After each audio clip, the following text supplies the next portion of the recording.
आज हम बात करने वाले हैं मेन मेथड के बारे में कि जावा के अंदर public static void main string arcs ये मेन मेथड जो होता है इसका हम लोग एक एक टर्म समझने वाले हैं। सबसे पहली टर्म अपने पास है जिसको हम लोग बोलते हैं यहाँ पर मेन पब्लिक। अब पब्लिक क्या होता है? अब पब्लिक हम लोग लगाते क्यों है? अब मान लो हमारा जो जेबीएम है, लाइक जो हमारा जेवीएम है, अगर ये किसी और ड्राइव में है, मतलब अदर ड्राइव में है, ये जो अपना जेबीएम है, तो अदर ड्राइव के लिए हम लोग उसको एक्सेस करने के लिए, अदर ड्राइव से हम लोग इसको एक्सेस करने के लिए हम लोग यूज़ करते हैं जेबीएम का। सो जेबीएम से हम लोग क्या करते हैं, अपने अगर जेबीएम दूसरी ड्राइव में है तो उसको एक्सेस करने के लिए हम लोग जो है पब्लिक यहाँ पे यूज़ करते हैं। अगर पब्लिक नहीं लिखोगे, नहीं यार प्रॉब्लम आएगी आपको। दूसरा अपने पास है, हमने समझ लिया पब्लिक हम क्यों लिखते हैं, ड्राइव के लिए। दूसरा टर्म अपने पास है जिसको हम लोग बोलते हैं यहाँ पे स्टैटिक। अब स्टैटिक हम लोग क्यों लिखते हैं? वेल, स्टैटिक के साथ एक बहुत अच्छी चीज़ है, जब भी आप यहाँ पे स्टैटिक लिख दोगे ना तो आपको ऑब्जेक्ट बनाने की नीड नहीं है। जैसे कि आपने अगर कोई इंस्टांस वेरिएबल लेना है, मतलब आपने अगर कोई मेथड बनाया, मान लो सिंपल मेथड बनाया या सिंपल आपने कोई वेरिएबल लिया है लाइक x=10, इसको एक्सेस करने के लिए हमें ऑब्जेक्ट वहाँ पे हम बना सकते हैं। या सिंपल कोई मेथड है मान लो, उसको एक्सेस करने के लिए हम वहाँ पर जब तक ऑब्जेक्ट नहीं बनेंगे हम उसको एक्सेस नहीं कर सकते। लेकिन अगर अपने पास स्टैटिक चीज़ है, मान लो कोई चीज़ अपने पास स्टैटिक है, तो हमें उसका ऑब्जेक्ट बनाने की नीड नहीं है। मतलब कि ये जो अपने पास जेबीएम है, जेबीएम के अंदर जितने भी ऑब्जेक्ट है, जितने भी मेथड है, हम उनको एक्सेस कर सकते हैं बिना ऑब्जेक्ट बनाए। इसलिए यहाँ पे ये होता है अपने पास स्टैटिक। तो विदाउट ऑब्जेक्ट क्रिएटिंग हम लोग इजीली एक्सेस कर सकते हैं। जो अपने पास अगला टर्म है इसको हम लोग बोलते हैं वॉइड। अब हम लोग वॉइड क्यों लिखते हैं? वॉइड का मतलब हम जेवीएम को ये बताते हैं, एक बार अगर आपका काम हो जाए, मतलब जो आपको मेथड चाहिए या जो भी आपको जेवीएम से काम है, तो उसके बाद हम मुझे रिटर्न कुछ मत करो, मतलब मुझे वापिस कुछ नहीं चाहिए, आपको जो चीज़ चाहिए वो आप ले लो बस। तो मैं इसको बोलूँगा वॉइड, मतलब कि मुझे रिटर्न कुछ नहीं करना, मतलब नो रिटर्न। अब मैं कहूँगा कि इसको, मैं ये जेबीएम को बोलूँगा कि मुझे रिटर्न कुछ मत करो। अगला अपने पास टर्म है यहाँ पर जिसको हम लोग बोलते हैं यहाँ पर मेन। अब देखो यार, मेन जो है ना, मेन आपका नाम है। अब क्या आप पूछोगे क्या इसको आप चेंज कर सकते हो? इसको आप चेंज कर सकते हो जेबीएम के अंदर जाके, बट उसके लिए आपको जेबीएम को कस्टमाइज करना पड़ेगा, जो कि एकदम हैक्टिक प्रोसेस हो जाता है कि आपको जेबीएम के अंदर जाके ये जो मेन नाम लिखा है यहाँ पर, मतलब किसी मेथड का नाम है मेन, तो उस मेथड का नाम आप अपना जो आपको चाहिए वो कर रहे हो। तो मेन क्या है, एक तरह का मान लो जेबीएम के अंदर बहुत सारी कोडिंग लिखी है, उसमें एक मेन मेथड की कोडिंग है जिसमें ये पूरी लाइन लिखी है, वहाँ पर एक फंक्शन का नाम है मेन। तो मेन हमने समझा ये मेथड का नाम है, आप इसको चेंज कर सकते हो। अब इंटरव्यूअर आपसे पूछेगा क्या आप इसको चेंज कर सकते हो, आप बोलोगे हाँ मैं इसको चेंज कर सकता हूँ, पूछेगा कैसे, आप बोलना कि मैं अपने जेवीएम को कस्टमाइज कर सकता हूँ। ओके, अब नेक्स्ट अपने पास टर्म है जिसको हम लोग बोलते हैं स्ट्रिंग आर्क्स। तो स्ट्रिंग ये जो होता है ना, ये जो स्ट्रिंग होता है ये अपने पास कमांड लाइन में जब भी हमें कुछ इनपुट देनी होती है ना, मतलब ये सिर्फ कमांड लाइन में इनपुट देने के लिए होता है। इंटरव्यू पूछेगा स्ट्रिंग हम लोग क्यों लिखते हैं, कमांड लाइन में इनपुट देने के लिए, प्रमोट देने के लिए हम लोग स्ट्रिंग ऐसे लिखते हैं। एंड आर्क्स है, ये आर्क्स है, और लास्ट वाला अपने पास आर्क्स। आर्क जो है ये अपने पास जो है इस एरे का जो अपने पास क्या इसका यहाँ पे नाम है, क्या इसका नाम कुछ भी हो सकता है? हाँ यार, ये बात है कि आप आर्क्स ना लिख के आप इसी जगह कुछ भी लिख सकते हो। एग्जाम्पल के लिए आप इसकी जगह यहाँ पे टेक्स्ट लिख सकते हो, आप इसकी जगह कुछ भी लिख सकते हो, फन लिख सकते हो, इसकी जगह आप अपना नाम लिख सकते हो, कुछ भी लिख सकते हो आप आर्क्स की जगह, क्योंकि आर्क्स एक तरह का स्ट्रिंग का नाम है, तब भी जेवीएम आपका एज इट इज चलेगा। तो यहाँ पे मैं लिख देता हूँ लास्ट वाला अपने पास है नेम। सो ये तो हुई अपने पास यहाँ पर अपने पास जेबीएम की बात हुई, ये तो मतलब मेन मेथड की बात हुई। अब हम समझते हैं इसके कुछ फैक्ट जो कि इंटरव्यू में पूछे जाती है। तो मैं इसको यहाँ से कर देता हूँ सबको रब पहले।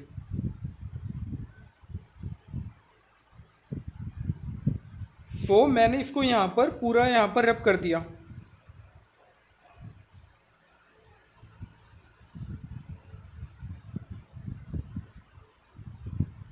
शायद पूरा रब नहीं हुआ, एक सेकेंड जस्ट।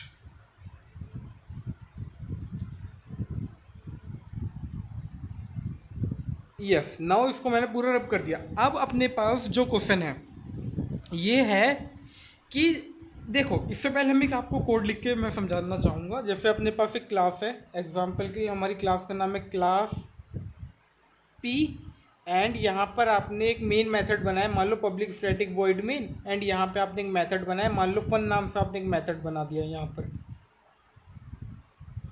यस, फन छोड़ो, आपने क्या किया, पब्लिक स्टैटिक वॉइड मेन के अंदर सिंपल एक चीज़ आपने प्रिंट करा दी। तो आपने क्या किया, यहाँ पे लिखा system out dot print L N, and यहाँ पे आपने लिखा यहाँ पे मेन मेथड। मैं लिख देता हूँ यहाँ पे मेन। तो आपने यहाँ पे लिख दिया मेन। अब क्या ये मेन आपका चलेगा? मान लो मैंने पूरा यहाँ पे इसको बंद कर दिया। हाँ, तो जब आप इस फाइल को कंपाइल करोगे, आप इसको, हम लोग कंपाइल कैसे करते हैं, पहले हम यहाँ पे लिखते हैं जावा, उसके बाद हम लिखते हैं सी, जावा सी पी डॉट जावा, हम इसको ऐसे करके यहाँ पे कंपाइल करते हैं। तो Java C dot P dot Java, हमें ऐसे लिख के इसको कंपाइल करेंगे। तो ये कंपाइल तो आपका हो जाएगा, क्या ये रन होगा? हाँ, ये रन भी हो जाएगा। लेकिन अगर आप इसके अंदर मेन मेथड नहीं लिखते तो आपका ये कंपाइल तो सक्सेसफुली हो जाता, बट ये आपका रन नहीं होता। तो आपको प्रॉब्लम कहाँ थी? कंपाइलेशन जो आप पहले लिख रहे थे जावा सी, उसके बाद पी डॉट जावा, इसमें आपको कोई प्रॉब्लम नहीं आती। बट जब आप इसको कंपाइल करते जावा पी लिख के, उस समय आपको ये देता मेन मेथड नोट फाउंड, अगर आप यहाँ पर पब्लिक स्टैटिक वॉइड में नहीं लिखते। तो ये तो हुई, मतलब कि इसके बाद जो अगर हम पब्लिक स्टैटिक वॉइड में नहीं लिखेंगे तो एरर आ जाएगी। अब है स्टोरी टाइम। अब एक स्टोरी ध्यान से सुनो। मेरे पापा ने मुझे बोला कि रेलवे स्टेशन पे या में कुछ लोग आए हैं, मतलब तेरे रिश्तेदार आए, तेरे को उनको जाके लेके आना है। तो मैं इमीडिएटली पूछूंगा कि वो कैसे दिखते हैं, तो पापा बताएंगे उन्होंने येलो कलर की शर्ट पहनी है एंड रेड कलर की पैंट पहनी है, एंड जो हैट है वो उनके पास ग्रीन कलर की हैट है। सो ब्लू कलर की शर्ट हुई, रेड कलर की पैंट हुई, ग्रीन कलर की हैट हुई।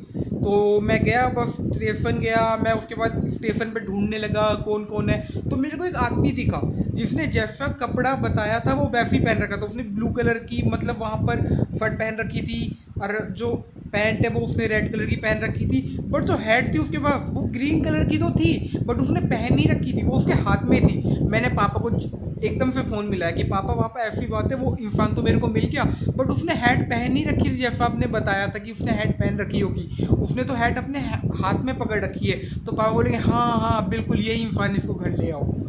तो यहाँ पे क्या हुआ, थोड़ी मोड़ी, मैं ये बोलना चाहूँगा कि लिटिल चेंजेस अलाउड होते हैं। तो ऐसे ही मेन मेथड के साथ भी होता है। ये जो मेन मेथड है इसमें थोड़ी मोड़ी चीज़ें अलाउड होती है। जैसे कि आप मेन को पहले लिख सकते हो, आप पब्लिक को पहले लिख सकते हो, आप स्टैटिक को पहले लिख सकते हो, आप वॉइड को, मतलब ऑर्डर से कुछ मायने नहीं रखेगा यहाँ पे। आप किसी चीज़ को भी पहले लिख सकते हो, किसी चीज़ को भी बाद में लिख सकते हो। तो ऑर्डर यहाँ पे कोई मायने नहीं रखेगा पब्लिक स्टैटिक वॉइड मेन में। लेकिन अगर ये आर्क्स, इसकी जगह आप कुछ भी नाम दे सकते हो, ये है। और इस कहानी से आप ये रिलेट कर सकते हो कि हम यहाँ पर कुछ भी, मतलब कि ऑर्डर को शिफ्ट कर सकते हैं, लेकिन आप इसका नाम चेंज नहीं कर सकते। आप पब्लिक की जगह प्राइवेट नहीं कर सकते, स्टैटिक की जगह आप, मतलब यहाँ पर इंटीजर या डबल कुछ नहीं कर सकते, वॉइड की जगह आप सिर्फ वॉइड रिटर्न कर सकते हो, इंटीजर या डबल कुछ ऐसा रिटर्न नहीं कर सकते। मेन आपको मेथड का नाम यही रखना है। अगर आप चेंज करना चाहते हो इंटरनली जाके चेंज करो। स्ट्रिंग्स आपको ये ऐसी रखनी है, एंड आर्क्स ये आप कुछ भी दे सकते हो। अब इंटरव्यूअर आपसे पूछेगा, मैं ये तो ठीक है, तुमने मेरे को बताया पब्लिक स्टैटिक वॉइड में स्ट्रिंग, इसके साथ मैं क्या क्या और कीवर्ड लिख सकता हूँ। तो अब हम बात करते हैं पब्लिक स्टैटिक वॉइड में स्ट्रिंग आर्क्स के साथ हम लोग क्या क्या कीवर्ड लिख सकते हैं। जो पहला वर्ड हम लोग लिख सकते हैं इसके साथ, जो कि अपने पास है struct F P. Struct F P जो है ये अपने पास लेटेस्ट वर्जन के अंदर जावा के अंदर इंट्रोड्यूस हुआ था, मतलब 1.7 वर्जन के बाद इंट्रोड्यूस हुआ है ये स्ट्रक्ट एफ पी। ये हम जो है मेन मेथड के साथ लिख सकते हैं। दूसरा अपने पास है यहाँ पर जो हम इसके साथ लिख सकते हैं वो है सिंक्रोनाइज्ड। अगर आपने, मतलब आपने ये सारी चीज़ें तो लिखी, आपने पब्लिक लिखा, स्टैटिक लिखा, बट आपने कुछ मिस नहीं किया, और साथ में आपने ये सारी चीज़ें भी आप ऐड कर सकते हो, आप स्ट्रक्ट एफ पी ऐड कर सकते हो अपनी रिक्वायरमेंट के अनुसार, सिंक्रोनाइज कर सकते हो आपको थ्रेड से रिलेटेड कुछ काम करना हो। और एक चीज़ और है जिसको हम लोग बोलते हैं, एक स्ट्रक्ट एफ पी हो गया, एक सिंक्रोनाइज्ड हो गया, एक और है जिसको हम लोग बोलते हैं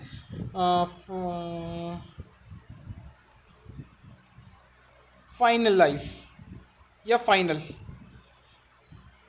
ये फाइनल, ये तीन चीज आप जो है यहाँ पे लिख सकते हो। आप फाइनल लिख सकते हो, सिंक्रोनाइज लिख सकते हो और स्ट्रक्ट एफ भी लिख सकते हो यहाँ पर, मतलब कहीं भी पब्लिक स्टैटिक वॉइड मेन के बाद आप कहीं भी इसको एडजस्ट कर सकते हो, मतलब इसके अंदर आप ऐड कर सकते हो। तो ये तो ही पहली बात। अब इंटरव्यू क्या क्या हम अलाउड कर सकते हैं, स्ट्रक्ट एफ भी, सिंक्रोनाइज और फाइनल, ये तीन चीज़ हम लोग लिख सकते हैं। अब हम बात करते हैं, अब वो इंटरव्यू आपसे पूछेगा एक और क्वेश्चन, क्या मेन मेथड में हम लोग इनहेरिटेंस अचीव कर सकते हैं। तो देखो, अगर हमारे पास यहाँ पर इनहेरिटेंस होता क्या है, जब अपने पास दो क्लास होती है तो हम लोग इनहेरिटेंस करते हैं, राइट। तो मैं यहाँ पे एक क्लास 4 बना लेता हूँ, इसका मैं नाम रख देता हूँ यहाँ पे टी। लेकिन मैं यहाँ पे मेन मेथड नहीं लिख रहा, मैं यहाँ पे डायरेक्ट लिख रहा हूँ एसओपी। अब मुझे बताओ, अब क्या ये प्रोग्राम चलेगा। मैं यहाँ पे लिख देता हूँ चाइल्ड। हाँ, मैंने यहाँ पे सिर्फ क्लास टी लिखा एंड ऊपर वाले में यहाँ पे क्लास पी है, क्लास पी है, पब्लिक स्टैटिक वॉइड मेन है, एसओपी है, मेन है, और ये क्लास टी है। लेकिन यहाँ पे कोई भी मेन मेथड नहीं है। क्या ये चलेगा? जब आप इसको कंपाइल करोगे, लाइक आप पी डॉट जावा लिखोगे यहाँ पर। और एक चीज़ और, ये भी इनहेरिटेंस का कंसेप्ट इसने अचीव नहीं किया। इनहेरिटेंस कंसेप्ट अचीव कराने के लिए हमें यहाँ पे लिखना पड़ेगा एक्सटेंड्स पी। अब ये जो है class T class P class को एक्सटेंड कर रही है। अब क्या आएगा, जब आप इसको यहाँ पे ऐसे करके लिखोगे जावा सी एंड उसके बाद आप लिखोगे टी डॉट जावा, तो आपका ये वाला मेन यहाँ पे चल जाएगा और आपके पास आउटपुट यहाँ पे आ जाएगा मेन, क्योंकि आपने पी डॉट जावा लिखा था एंड पी का तो यहाँ पे बन रखा था। लेकिन अगर आपने टी डॉट जावा लिखा तो अब बताओ मेरे को आउटपुट क्या आएगा। टी डॉट जावा के केस में क्या आउटपुट यहाँ पे चाइल्ड आएगा या आउटपुट यहाँ पे मेन आएगा? सोचो, आउटपुट यहाँ पे मेन आएगा। क्यों? क्योंकि एग्जीक्यूशन कहाँ से स्टार्ट होता है, किसी प्रोग्राम का मेन से होता है। लेकिन क्लास टी के पास तो मेन है ही नहीं, यहाँ पे तो एरर आनी चाहिए। लेकिन जब कंपाइलर ने कहा अच्छा एक्सटेंड भी कर रहे हो तुम, तो एक्सटेंड वो पी के पास वहाँ पे जाएगा and public static void main ये वो पी के पास जाएगा। पी का यहाँ पे मेथड है public static void main and जो पब्लिक स्टैटिक वॉइड मेन के अंदर होगा वो यहाँ पे मेन प्रिंट करा देगा। तो यहाँ पे प्रिंट हो जाएगा मेन। सो हमने देखा इनहेरिटेंस का कंसेप्ट तो आप इसमें मतलब यहाँ पे इजीली लगा पा रहे हो। ये जो आपका है इसमें आप इनहेरिटेंस का कंसेप्ट तो इजीली लगा पा रहे हो। अब हम बात करते हैं क्या हम मेन मेथड में अपना मेन मेथड के अंदर क्या हम लोग मेथड ओवरलोडिंग एंड ओवरराइडिंग लगा सकते हैं। चलो देखते हैं। तो यहाँ पे क्या किया मैंने, यहाँ पर एक मैंने यहाँ पे पी क्लास का तो पहले ही बनाया था। मैंने क्या किया, एक और यहाँ पे पब्लिक स्टैटिक वॉइड मेन लिख दिया। लेकिन यहाँ पे मैंने एकदम सही लिखा है, मतलब स्ट्रिंग आर्क्स ऐसे करके पूरा सही लिखा है, स्ट्रिंग एंड यहाँ पे आर्क्स, ये मैंने पूरा यहाँ पे सही लिखा है।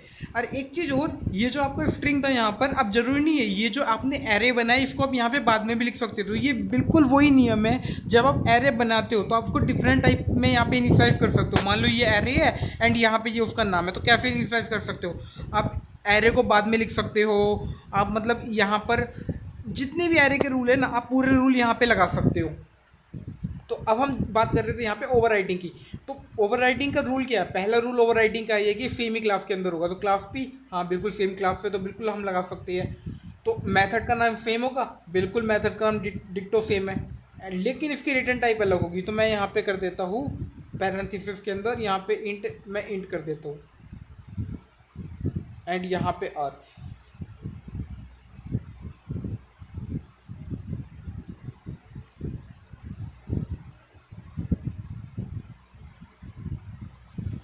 अब मेरे को आउटपुट क्या मिलेगी? क्या मेरे को आउटपुट ये वाला मिलेगा या मेरे को आउटपुट मेन मिलेगा? मेरे को आउटपुट यहाँ पे मेन मिलेगा, क्योंकि JVM क्या करता है, सबसे पहले मेन मेथड को यहाँ पर सर्च करने की ट्राई करता है। तो इस केस में मेरे को आउटपुट मिलेगा यहाँ पर मेन।